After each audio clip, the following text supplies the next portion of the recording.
Buenos días, hermanos.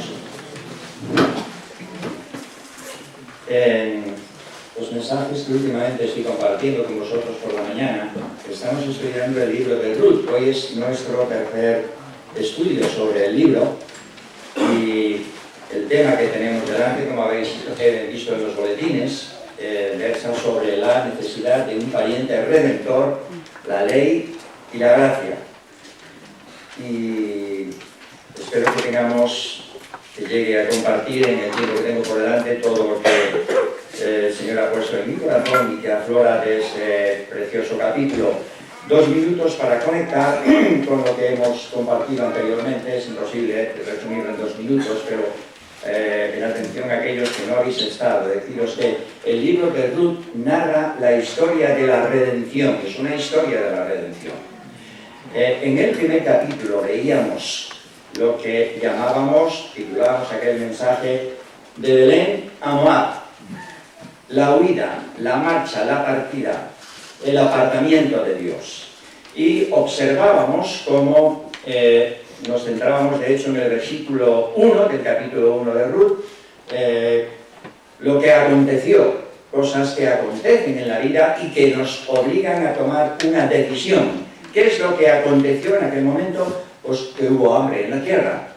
Y eso obligaba a las personas que estaban padeciendo esa hambre a buscar recursos para satisfacerlos, porque la familia necesitaba comer, los niños piden pan y había que buscar comida.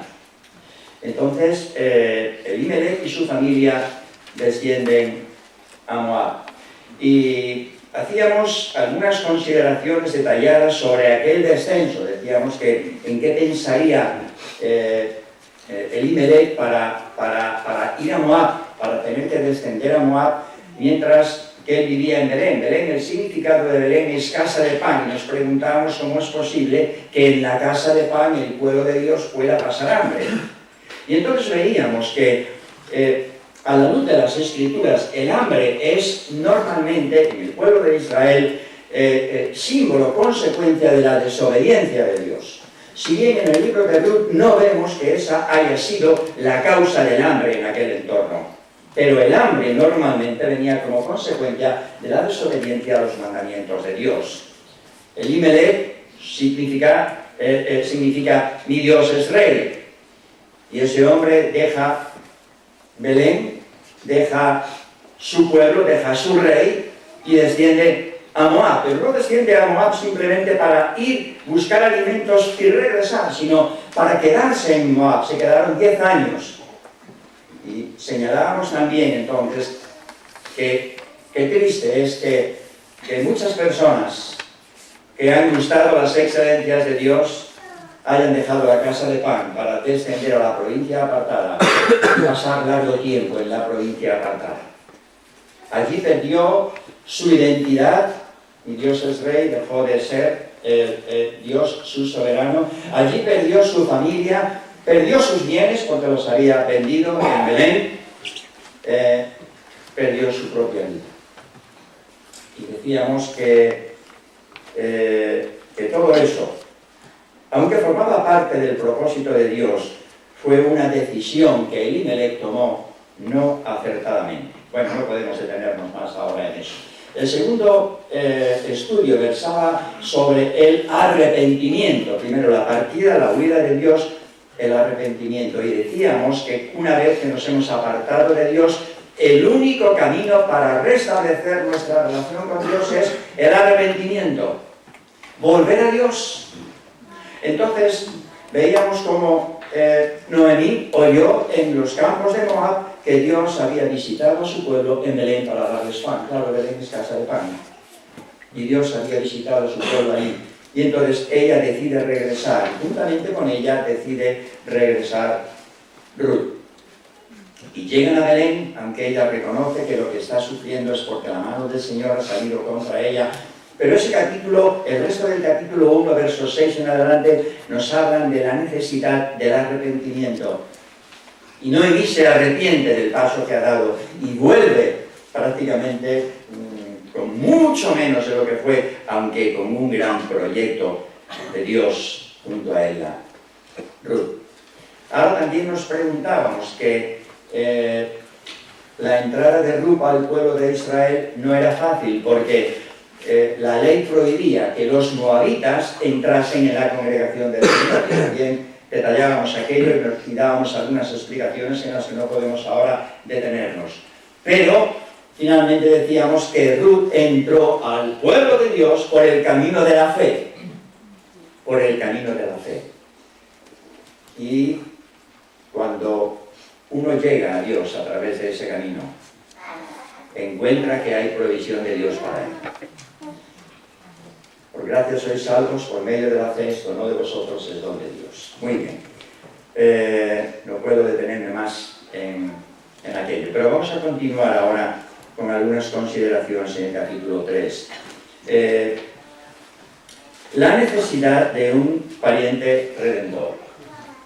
Leemos en el versículo 1 del capítulo 2, tenía Noemí un pariente de su marido, hombre rico, literalmente significa hombre de valor, Bo, quiere decir en él hay fuerza, hay capacidad, y Bo era además un hombre que pertenecía a la tribu de Judá. Ahora, si era un hombre rico, uno se pregunta, ¿por qué marcharon entonces de Belén?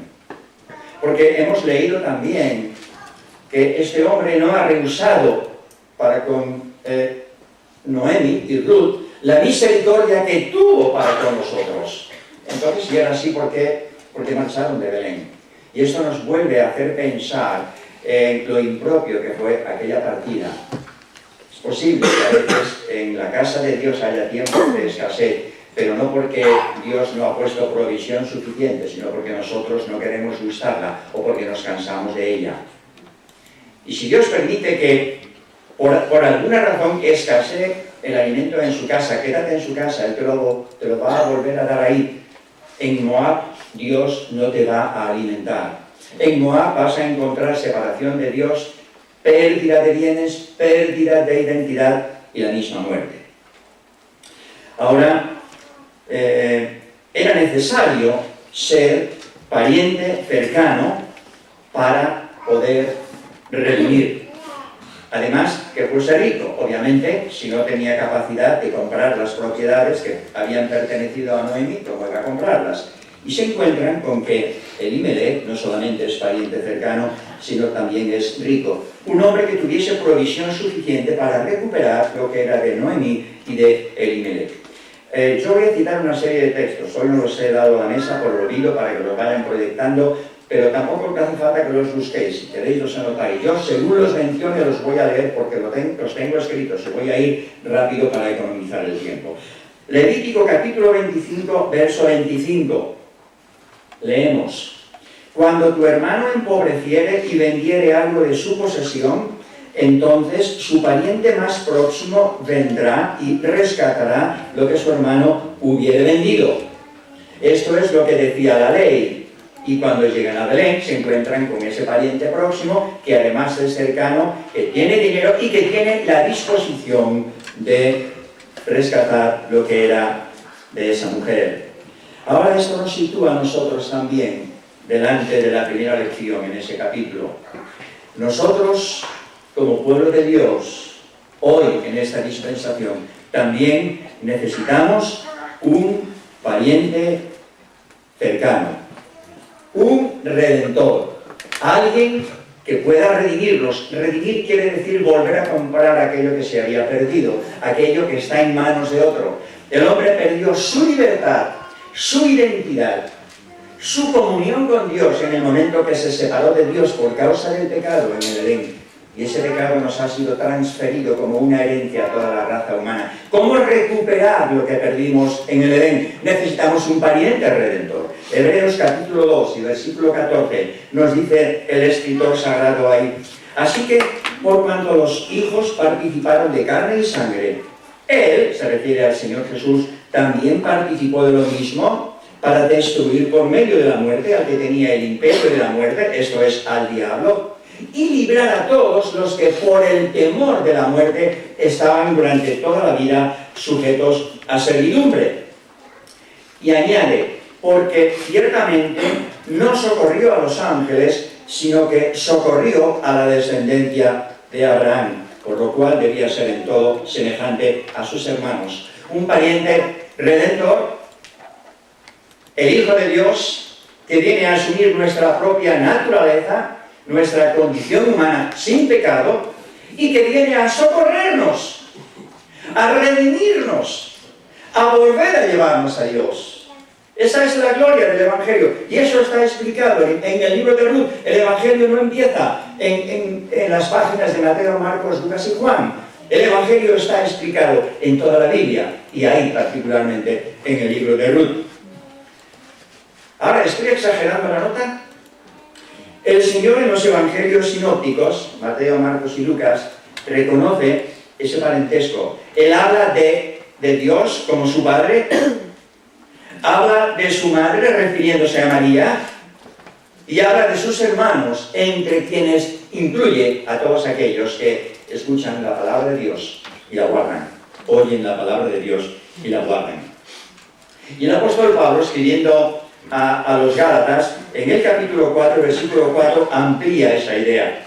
Pero cuando vino el cumplimiento del tiempo, Dios envió a su Hijo, nacido de mujer y nacido bajo la ley. ¿Para qué? Para que redimiese a los que estaban bajo la ley, a fin de que recibiésemos la adopción de hijos. Bendito pariente redentor, para ti y para mí. Ruth encontró un pariente redentor, y Noemi en Belén. Nosotros hemos encontrado un pariente cercano que se ha acercado a nosotros y que tiene capacidad, tiene el potencial de redimirnos y que quiere hacerlo, aunque ha tenido que pagar un alto precio para ello. Alguien dirá, bueno, nosotros no hemos nacido bajo la ley. ¿Es esta promesa también para nosotros?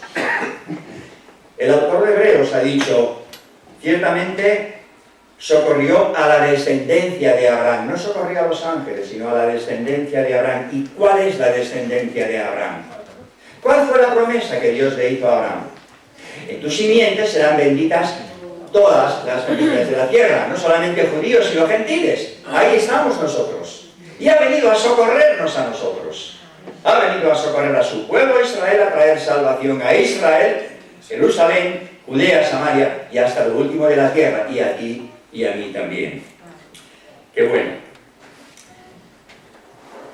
Decíamos en el mensaje anterior que Ruth entró al pueblo de Dios a través de la fe, mediante la gracia de Dios. Y esto es algo que el apóstol Pablo nos va a recordar en varios pasajes del Nuevo Testamento, pero concretamente en 2 Corintios capítulo 8 y versículo 9. Texto precioso, casi de memoria lo sabemos. Porque ya conocéis la gracia de nuestro Señor Jesucristo, que por amor a vosotros se hizo pobre, siendo rico, para que vosotros, con su pobreza, fueseis enriquecidos.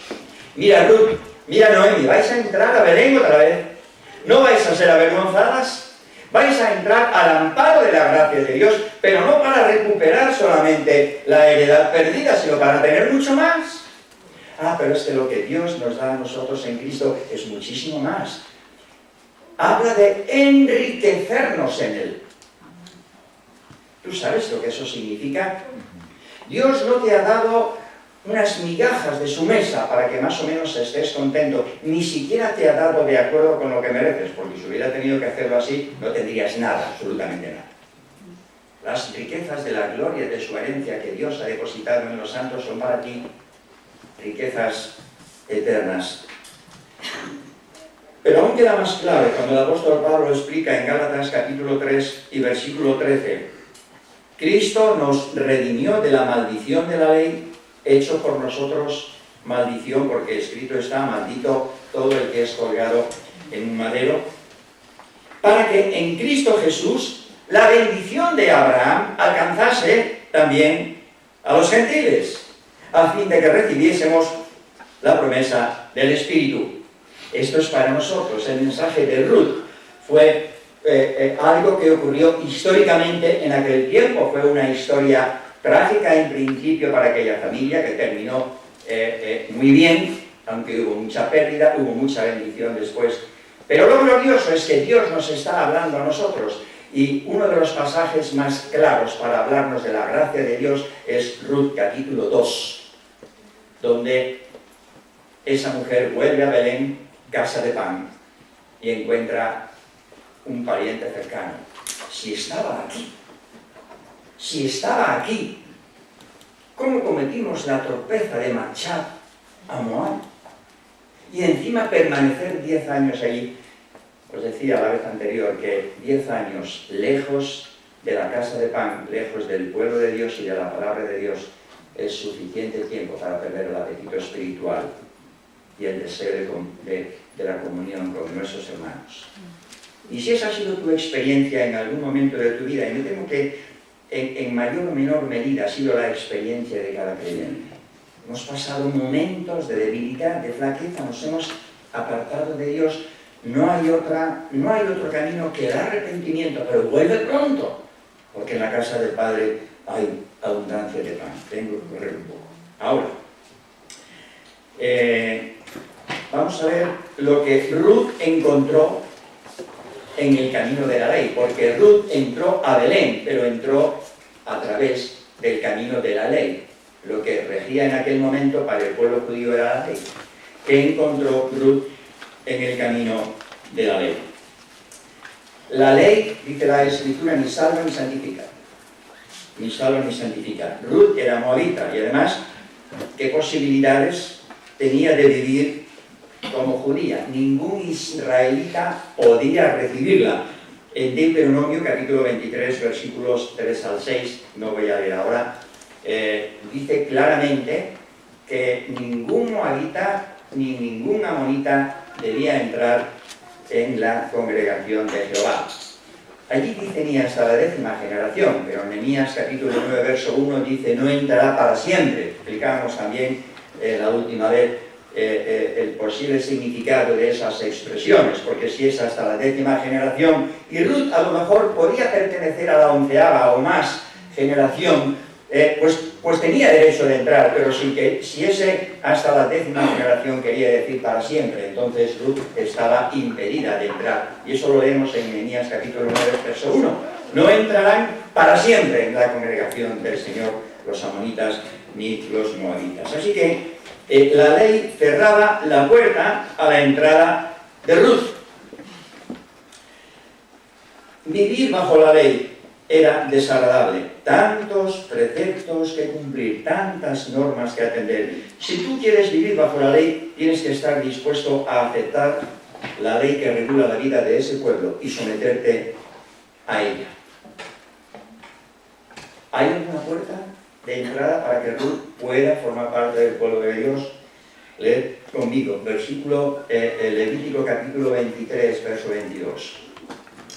El mismo Dios que ha regulado, que ha dado esa ley, dice: cuando segareis la mies de vuestra tierra, no segaréis hasta el último rincón de ella, ni espigarás tu siega. Para el pobre y para el extranjero, para Ruth, la dejarás.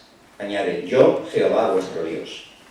Pero en Deuteronomio capítulo 24, verso 19, dice el escritor sagrado: cuando siegues tu mies en tu campo y olvides alguna gavilla en el campo, uy, ¿qué hago? Corriendo por ella. No volverás para recogerla. Será para el extranjero, para el huérfano y para la viuda, para que Jehová tu Dios te bendiga en toda obra de tus manos. De entrada vemos que Ruth no podía recoger las mejores y las primeras gavillas. Tenía que ir detrás de los segadores, tenía que recoger lo que había sobrado.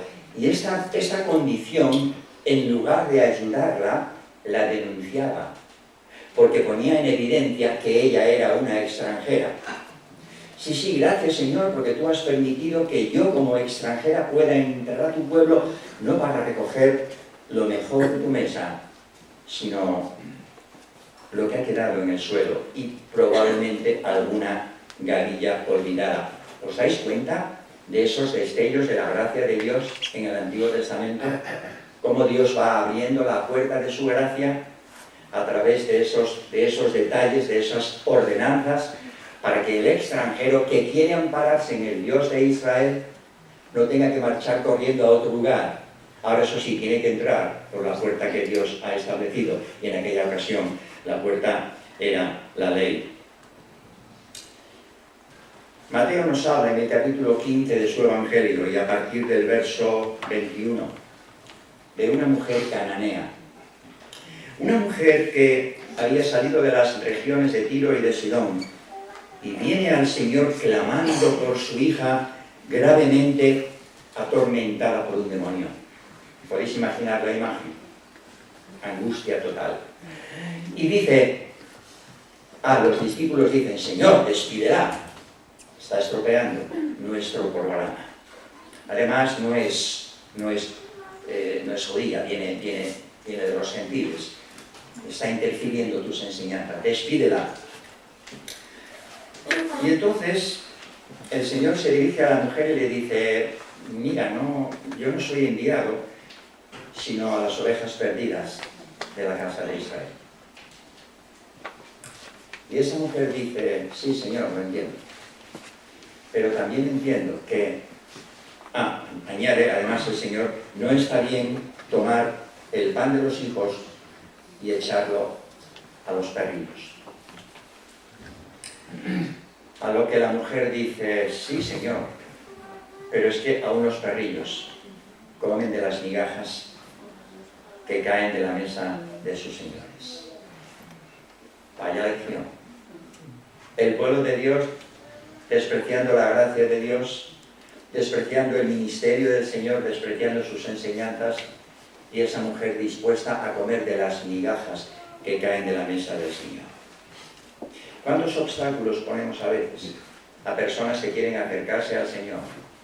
Y si no lo hacen como a nosotros nos parece, o no los vemos suficientemente limpios, o nos parece que su actitud no es suficientemente sincera, decimos, Señor, despídela, no molestes al Señor. Pero cuando el Señor ve un principio de fe, lo ilumina y abre el corazón para que esa persona insista. Y mientras los discípulos dicen, despídela, ella dice, estoy dispuesta a irme, dame solamente las migajas.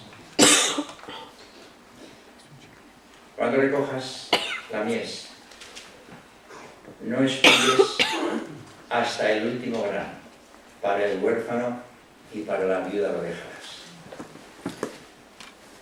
Cuando nosotros hemos entrado en la gracia de Dios, no nos hemos encontrado con miserias, con espigas sueltas, sino con gracia, abundante gracia. Vamos a verlo después. Ahora vamos a ver lo que Ruth encontró en el camino de la gracia. Lo que encontró en el camino de la fe, pues, trabajo, dura servidumbre y una situación que le denunciaba como esclava. Pero ¿qué encontró en el camino de la gracia? Hemos leído en el versículo 10. Entonces ella, bajando su rostro, se inclinó a tierra y le dijo, ¿por qué he hallado gracia en tus ojos, voz, para que me reconozcas, siendo yo extranjera? ¿Por qué?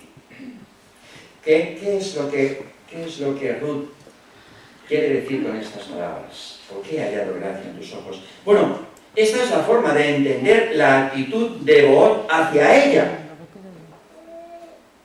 ¿Cómo es que yo no merezco sino coger migajas y además me estoy encontrando que tú, que eres el propietario del terreno, me estás facilitando el camino para que entre al disfrute de toda la bendición de tu tierra? ¿Por qué? ¿Por qué? ¿Por qué he hallado gracia? ¿Por qué utiliza esa palabra, Ruth? Porque es la manera de entender la actitud de Booz hacia ella. Lo que yo veo en ti es algo que yo no merezco, es algo que la ley no me permite, y tú, sin embargo, me lo das por un acto de gracia.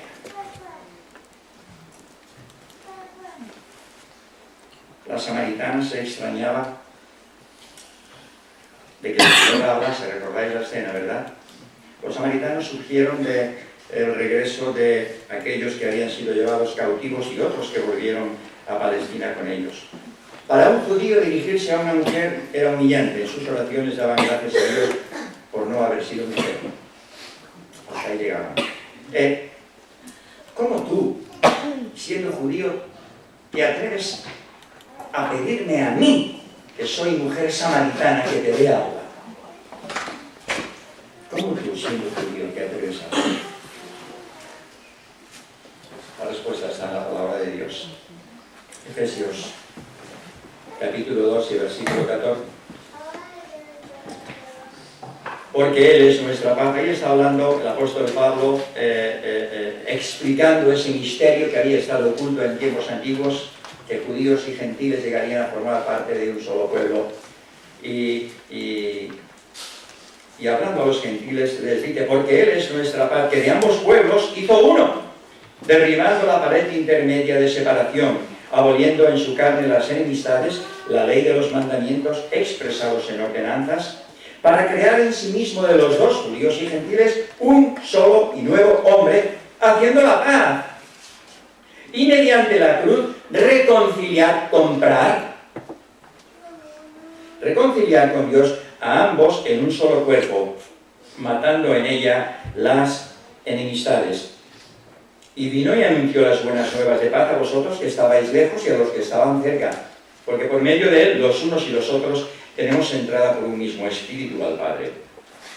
Así que ya no sois extranjeros ni advenedizos, sino conciudadanos de los santos y miembros de la familia de Dios. Ruth, puedes entrar a formar parte de nuestra familia por la gracia de Dios. ¿Cuántas personas estamos aquí? ¿De cuántos países? Y todos formando parte de la misma familia por la gracia de Dios. Y no hay más gracia de Dios para los españoles que para los hondureños, en absoluto. La gracia es abundante igualmente para todos. Gracia abundante de Dios para ti. Dios, en un acto de gracia, en lugar de ejecutar su sentencia sobre nosotros, la ejecuta sobre su Hijo. Y el apóstol Pablo, cuando escribe a Timoteo en su segunda epístola, capítulo 1 y versículo 8, le dice: por tanto, no te avergüences de dar testimonio de nuestro Señor, ni de mí, preso suyo, sino participa de las aflicciones por el Evangelio, según el poder de Dios, quien nos salvó y llamó con llamamiento santo, no conforme a nuestras obras, sino al propósito suyo y la gracia que nos fue dada en Cristo Jesús antes de los tiempos de los siglos. Hermano, hermana, hay gracia de Dios para ti. Si no has disfrutado de esa gracia hasta hoy, acéptala, por favor. Hay gracia de Dios para ti. Abundante gracia. Eso es lo que encuentra Ruth en el camino de la gracia. ¿Por qué ha hallado gracia delante de tus ojos? Ahora, quiero notar, y con eso voy a finalizar, algunos efectos de la gracia en contraste con la ley. Es importante que notemos eso. La condición de la ley, ya hemos visto, era trabajo sin descanso. Si entras a espigar en los campos de Belén, pues tendrás que ir a un campo y pedir permiso si te dejan espigar detrás de los segadores en ese campo. Y si no te dan permiso, tendrás que buscar otro campo. Pero no podrás forzar nada porque no perteneces al pueblo de Dios. No tienes derechos adquiridos. Vienes de otro reino, vienes de otro pueblo. No puedes colarte por la puerta falsa. Decíamos la vez anterior que Ruth no se coló por la puerta falsa al pueblo de Dios. No vino con el enchufe de Noemí, no. Por gracia sois salvos. Aquí nadie salva a nadie. Por gracia sois salvos. Ahora, ¿cuáles son los efectos de la gracia en contraste con la ley? La condición de la ley, trabajo sin descanso. Dice vos, yo he mandado a los criados que no te fastidien por tu condición. Y lo asombroso es que Ruth es elevada a la condición, al rango de servidora, al nivel de los criados. Verso 15 del capítulo 2 de Ruth. Y Booz mandó a sus criados diciendo que recoja también espigas entre las gavillas y no la avergoncéis. La gracia de Booz para Ruth está por encima de la misma ley. Que recoja, no la humilléis, que no la avergoncéis. Pero ¿por qué has hallado gracia en tus ojos? Sigue preguntando Ruth. Y Boaz responde, he sabido todo lo que has hecho hacia tu suegra Ruth. En otras palabras, Boaz está reconociendo un principio de fe en la moabita y le dice, Jehová recompense tu obra. El autor de Hebreos nos dirá, sin fe es imposible agradar a Dios. ¿Quieres acercarte a la gracia de Dios? ¿Quieres formar parte de los que disfrutan de la gracia de Dios a través del camino de la fe? Sin fe es imposible agradar a Dios, porque es menester que el que a Dios se acerca crea que le hay y que es galardonador de los que le buscan. Pero si no quieres ampararte en la gracia de Dios y te quedas en Moab, no hay gracia de Dios para ti. Ah, pero si vienes a la casa de pan, a Belén, hay gracia de Dios para ti. Y Dios le dice, yo no te voy a avergonzar por tu condición. Dice a los criados, no la humilléis, no la avergoncéis, que recoja entre vosotros también de las gavillas. Oh, gracia infinita de Dios para aquel que ha estado viviendo de espaldas a Dios por años y años, y cuando se arrepiente de su pecado y vuelve a Dios humillado y quebrantado el corazón, se encuentra con la despensa de Dios llena para él. Dios no te da las migajas, Dios te da gracia abundante, salvación completa y eterna. He sabido lo que has hecho con Ruth. He visto un principio de fe en ti. Y ella misma acompaña a Ruth y le pronuncia aquellas palabras que veíamos también en el mensaje anterior: estoy dispuesta a que tu pueblo sea mi pueblo, tu Dios sea mi Dios. Mira, yo estoy en Moab, tengo parte de mi familia, sé que hay comida, me podía quedar aquí, como se quedó orfa, me podía quedar aquí y pasarlo bien, pero quiero ir contigo. Bueno, pero Ruth, no conoces el país, no importa, pero tú sí lo conoces. Pero es que yo huí de allí porque no había pan. Sí, pero Dios ha vuelto a dar pan en Belén. Y si tú vas a Belén a alimentarte de la provisión de Dios, yo voy contigo. Ah, pero hay más efectos de la gracia de Dios para Ruth. Versículo 13. Hallé yo gracia delante de tus ojos, le dice Ruth a Boaz, porque me has consolado y has hablado al corazón de tu sierva, aunque no soy ni como una de tus criadas. La gracia de Dios no se queda mirándonos con impotencia. Dios no te dice, bueno, yo te salvo, yo perdono tus pecados y ahí te dejo y búscate la vida, y tienes la Biblia, si quieres leerla, y si la lees te alimentarás, si no la lees, pues allá tú. No, la gracia de Dios va más allá. Hay yo gracia porque me has consolado y has hablado al corazón de tu siervo. La gracia de Dios despierta gratitud, la gracia de Dios provoca alabanza y canción en el corazón. Dios no dejará que te alimentes de migajas.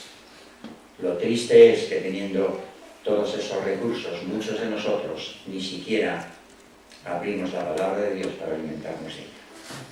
Pero hay más todavía. La gracia de Boaz invitó a Ruth a sentarse a la mesa, versículo 14, y ella se sentó junto a los segadores, y Boaz le dio del potaje y comió hasta que se sació y le sobró y le llevó a su suegra. No solamente has consolado mi corazón, sino que me has satisfecho plenamente.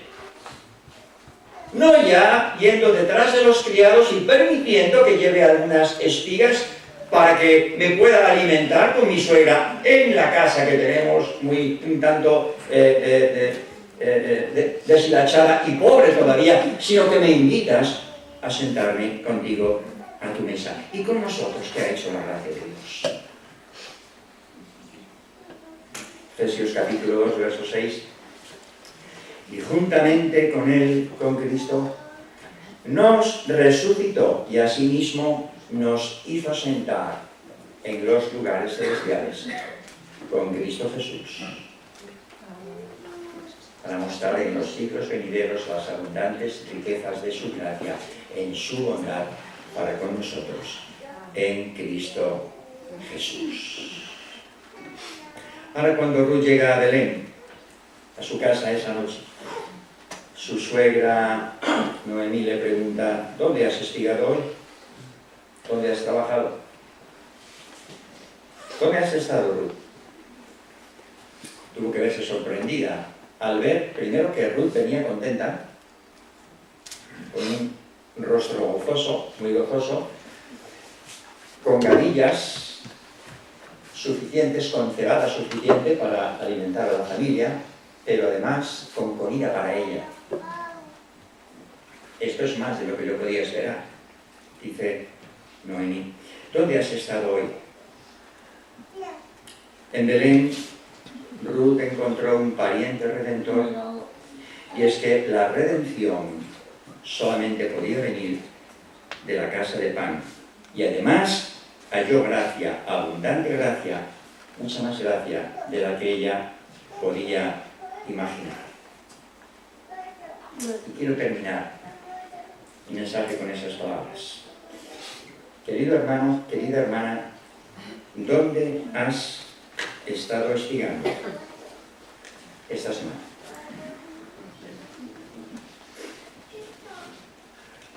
¿Has estado en los campos de Moab? Llenando tu mente y tu corazón pues de las muchas cosas que sin esfuerzo el mundo pone a nuestro servicio. La televisión, internet, la telefonía moderna, con nosotros nos tiramos tiempo y tiempo invirtiendo ahí y nos llenamos de esas cosas. Pero cuando volvemos por la noche a nuestro lecho, a nuestra cama, a veces sentimos una sensación de vacío tan grande, porque nada nos ha satisfecho. ¿Dónde has estado espigando esta semana? En los campos de Belén, allí hay comida abundante. Allí está la despensa de Dios, donde hay provisión para todo aquel que cree. Quizá debiéramos decirle con sinceridad al Señor, como el hijo pródigo después de haber dilapidado su hacienda en la provincia apartada: ¿cuántos jornaleros en la casa de mi padre tienen abundancia de pan y yo aquí perezco de hambre? Solución: me levantaré, volveré a Dios, el único camino. Volveré a mi padre y le diré: Padre, he pecado contra ti, no soy digno de ser llamado tu hijo, hazme como a uno de tus jornaleros.